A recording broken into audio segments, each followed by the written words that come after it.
Hi, how's everybody doing? We're going to do some exercises for chapter 7 now. Let's take a look at them real quick. Get them up here. Okay, it always does this thing. Get that down. And there we go. Pull this over a little bit too. Yeah, so basically what I try to do is let you figure out the first several and then um, give you some of the hard ones and describe to you the difficulties. So let's take just for a second number 5, which causes a little anxiety, as history says. And I'm just going to show you just a real easy thing that might be happening to you. This is the chapter about clues. You want to look for clues because you're going to be losing letters. And your instinct is going to say, well, I don't have enough letters here. What am I missing? And you're going to guess. But don't guess. Look for clues. Right here in number 5, you have 2 seres. That's a first yod, first vowel verb. This is from the verb yatsa. And it's easy from there. Yiktal, tiktal, tiktal, those are your 2 forms. And then you just transfer that over to yatsa, and it's going to be teitse, teitse, which is 3fs and 2sm. Well, 3sf. Third singular feminine and second singular masculine, right? So that's basically what you're trying to do with these things is find the clue. It's a little work at the first here, but you get used to it after a few problematicals. So let's take number 8, for example. Here's your clue. Here's your comates underneath the preform. That's a basic, almost always rule, where if you see a comates under the preform, that is a hollow root of some sort, and it's pretty reliable. Let's see what else in here might give you just a tad bit of trouble. Let's take a look at one in particular before we do Nathan. Let's take a look at 16 and 17 so you understand a little bit of the detail on that one. Let's switch over to the drawing screen and do that one for you. So it's Shavnu was your first form, right? And you had the accent there, which is a really important clue. Remember how I told you about accents at the very beginning? You can't just ignore them. So here we are with one of them. And this is clearly something, well, it's not clearly anything.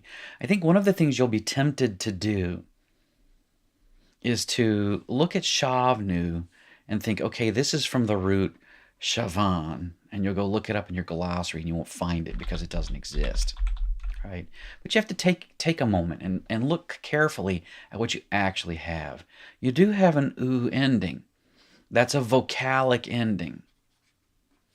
And so you look here in this preceding syllable and you find a vocal schwa, except it's not a vocal schwa, that's a silent schwa because it is closing a short syllable. And more than that, oops. And more than that, you have this little detail. That accent has shifted. And so basically what you should try to do is remember that you also have a new A form. New A form. And so you take the new off and you have Shavnu, which is a hollow root. Now, how are you going to know that? This is trial and error. Practice makes perfect, but it matches everything you need. Now, is it from the root Yashav? No, it's not, because Yashav with the new ending, oops, would merely be Yashav, oops, oopsing a lot, Yashavnu. See?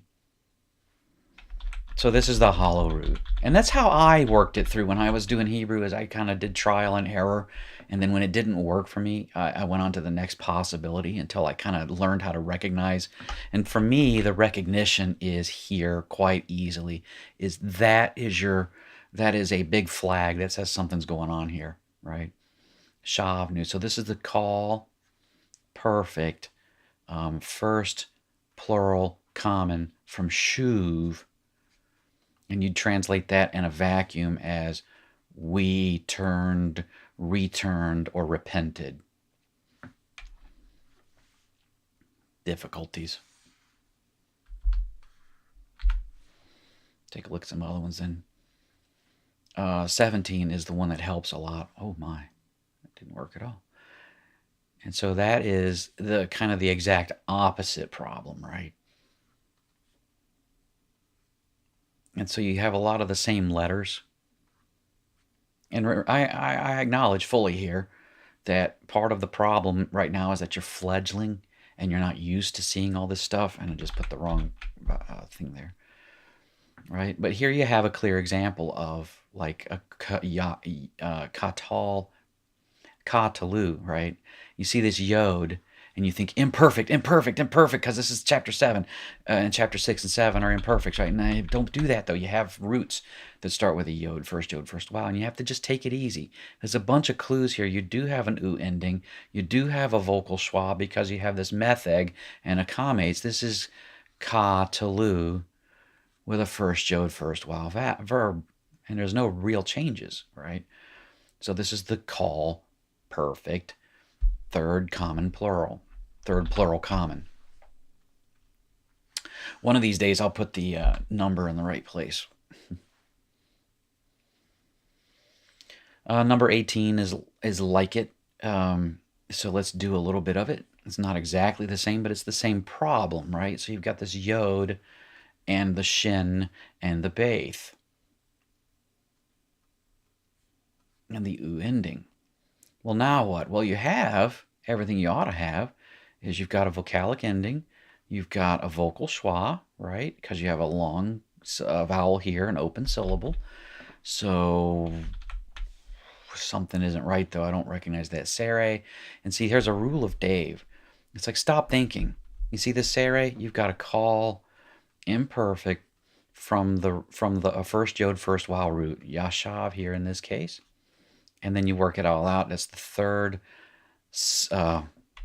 plural masculine from yashav. See?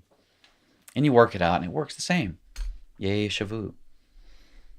Sere is the clue. Don't get too anxious about it. And it'll all work out okay. It's a lot of slowing down.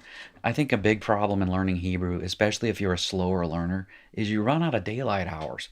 And the oil gets low in your lamp, and you just have to keep plugging away. You might want to lose some sleep. Get quality sleep, not quantity. Make sure you exercise and also turn off the TV and read a book or something. And that way your mind can rest properly, right? Watching the TV doesn't do that. Let's pick another couple of toughies here. Oh yeah, we got to do Nathan. Let's take a look at 28. 28 is a good practice one. What was that anyway? Yitanu. So let's write that up here.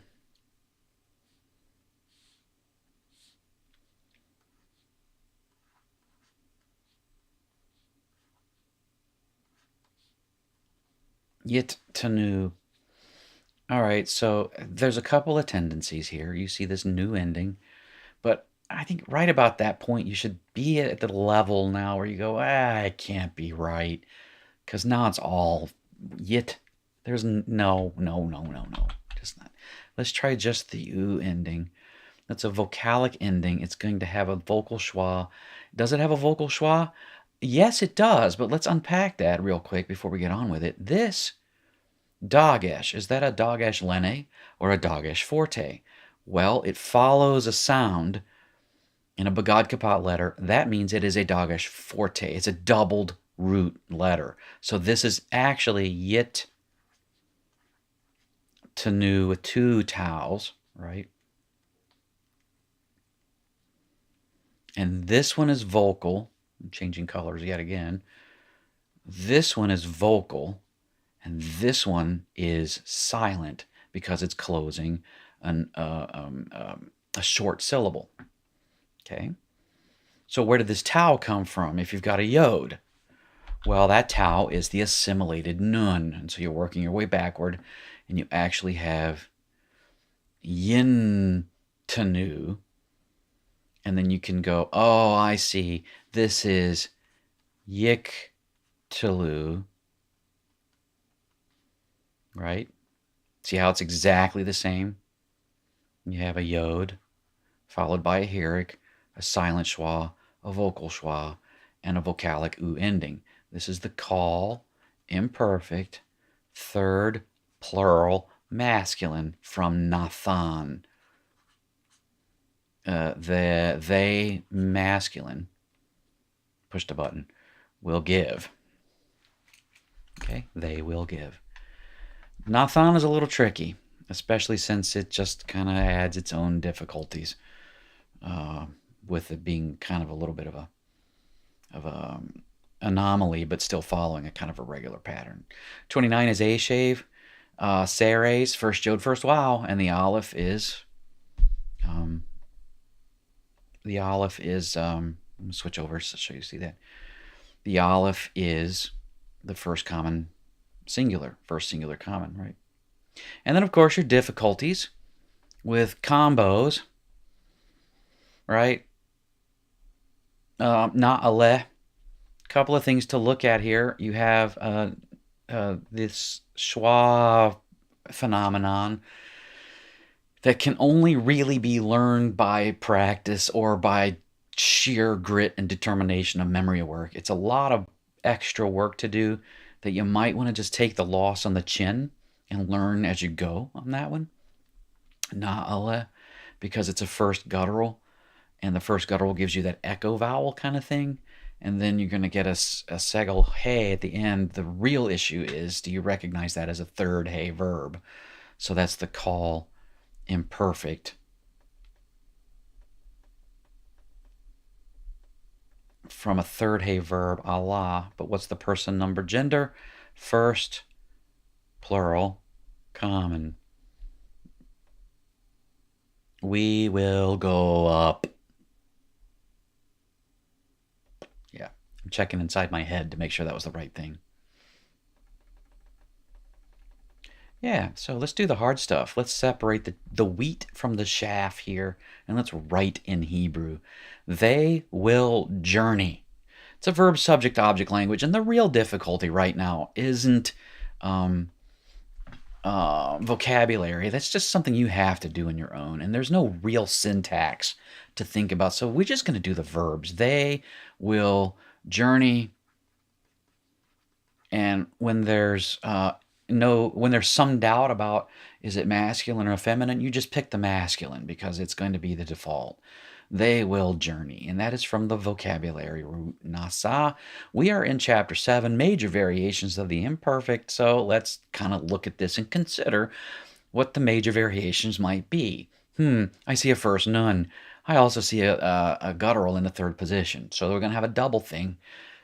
Let's try it on. They will journey. Yiktol, tiktol, tiktol, tiktali, ektol, yiktalu. So let's put that on the board as a kind of a helper.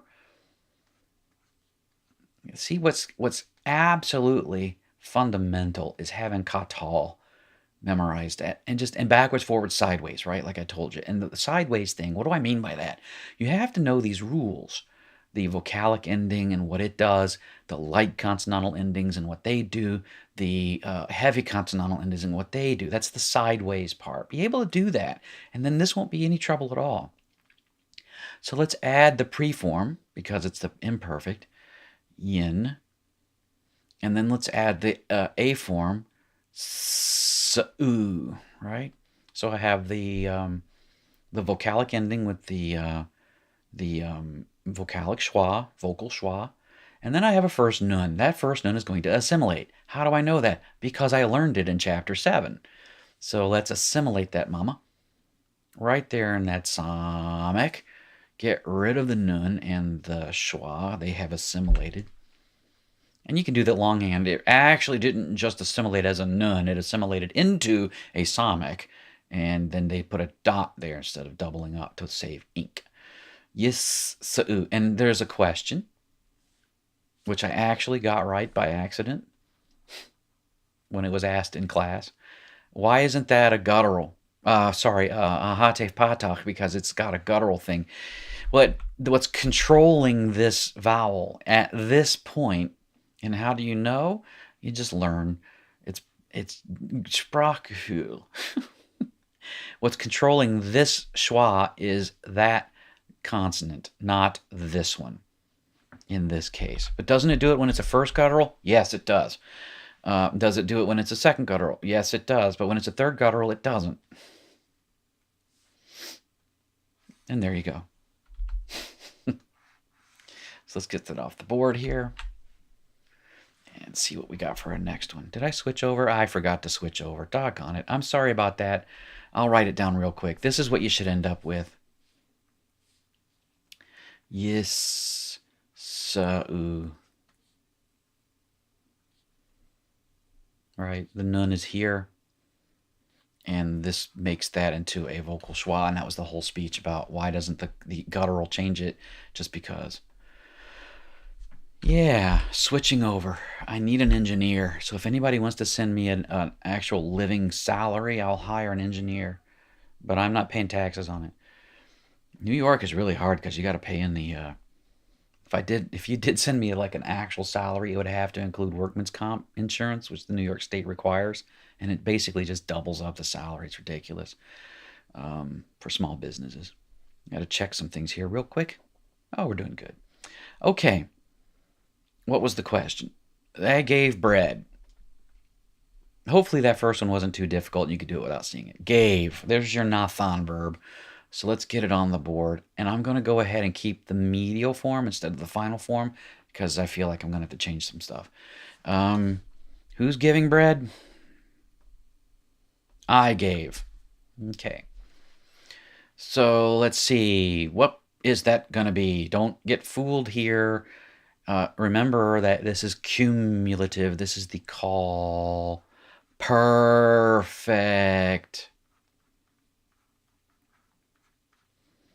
And it's I gave. So it's katal, katala, katalta, katalt, katalti. Right? And so let's get that on the board. Katalti. This is the sideways part. Okay, that's the light consonantal ending. It doesn't draw the accent. And so I just put that on the board here. Nathantati. All right, and I know that I've got something goofy here because it's the variations chapter. Even though this isn't a chapter 7 variation, it's still a major variation in that this nun will assimilate into another tau, and that dagesh in the tau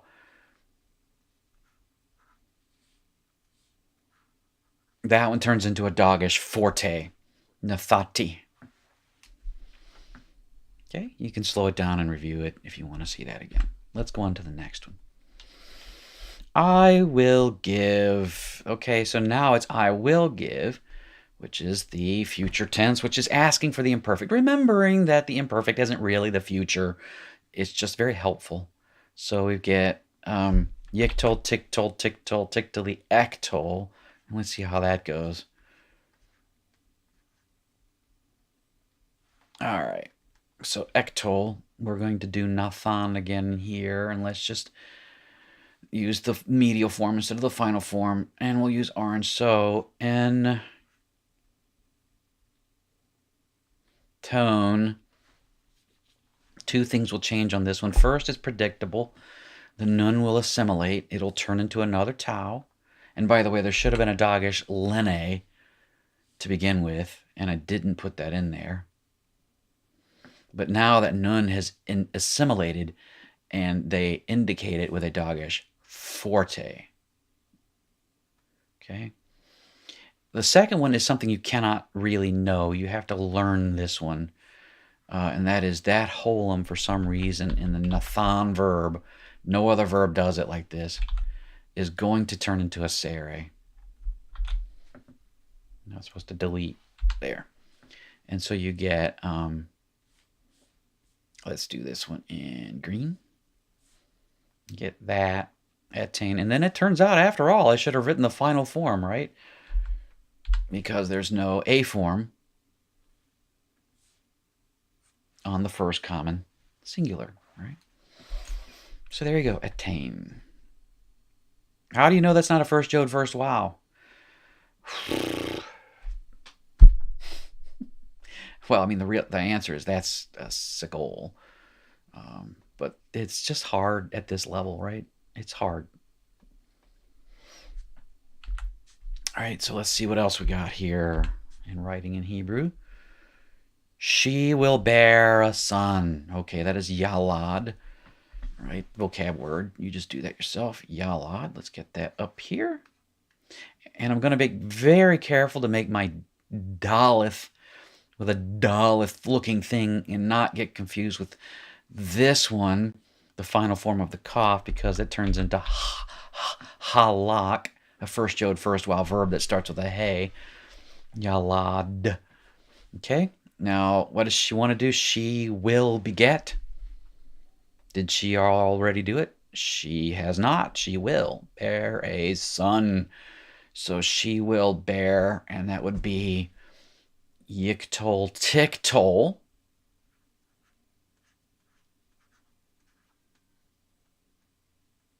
All right. She will kill. She will bear. Okay, I have a first yod, and there you have to stop. Don't try to import letters. This is a first yod, first vowel verb. How do I know that? Well, most of them are. Rule of thumb. So this is going to lengthen out into it's not going to lengthen out into anything. The yod that was the root will go away. And then you'll get some nice little seres. Yelade, telade is what we need. Right?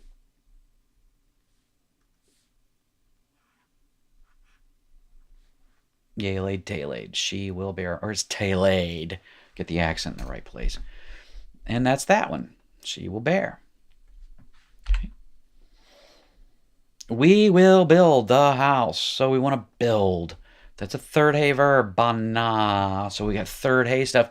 And you know the good news is in the major variations, the third hay isn't really that hard. And so it's yiktol, tiktol, tiktol, tiktol, yaktol, yiktol, tiktolna, tiktolu, tiktolna, niktol. Let's just, for the sake of, consistency, put that out. Niktol. And so this is going to be niv, ne, instead of niv, no. Niv, ne. Third hay, not too hard, right? It doesn't look like Niktol, though, does it? I know. It's all right. Keep working at it. You'll get it. Where did I go here? Okay, the book. The book has some reading exercises. Let's take a look at just the one or two. The last one, maybe. Let's look at number 7. Yis'u. I'll read it so you can hear it, actually. Here's my accent. Yis'u Yisrael mehamidbar virushu. Mispronounced that. V'yirushu eth ha'aretz ki yara'u eth Yahweh. And there's obviously something wrong with my copy there. So ignore that. It's a Yahweh there. Let's just concentrate on this for the sake of time. Yis'u. Hebrew is a verb, subject, object language. Is that a verb? It is a verb. It's the call, imperfect, third, because it's a yod. Is it masculine? It's got to be masculine. And is it singular or plural? It's plural because of the u ending with the preceding vocal schwa. So it's the third plural masculine. Now, I'm missing a letter. What's my clue? A dot in the Samic that says first nun, nasa. Now, because it's third person, I have to go looking for a candidate in the subject position. So this is the verb. Is this the subject? Will we find out? Well, it's a singular masculine noun, but it's Yisrael, Israel. Can't that be a plural thingy? Yeah. So Yisrael, Israel, will journey. And then we have another verb. V'yirushu. Going quickly, this is a first yod. So it's a minor variation. The heroic yod turns into a mater letter, right? They will journey. Eth haaretz. They will dispossess. Sorry, they will journey and they will dispossess the land. Ki yaru, katalu. See how that works? Katalu. That is a call perfect, isn't it? And it has all the signs of call perfect. If you tried to do this as an imperfect, you'd be flummoxed. You'd be thinking, well, that's got to be some sort of a hollow root because there's a comates underneath the yod. Except it's got a meth egg on it, which is exactly what you'd expect. And the call perfect, uh, third person, common, or plural, common, katalu, because they feared Yahweh. Okay? Number 8, Yedu. First yod, first wow. How can I say that with confidence? Because there's a sere there. There's my clue. So it's the call imperfect, third plural masculine. Yeah, third plural masculine. But I have a singular masculine down there, and that has to be singular. Oh, and an and. The king and the people will know that. And that's indirect discourse. And indirect discourse is usually followed by another sentence as an object of the verb of perception, to know. So the verbs of perception are like I saw, I know, or knew, I felt, I perceived, I considered, all those kinds of things, right? Kind of sort of the mental state going on here.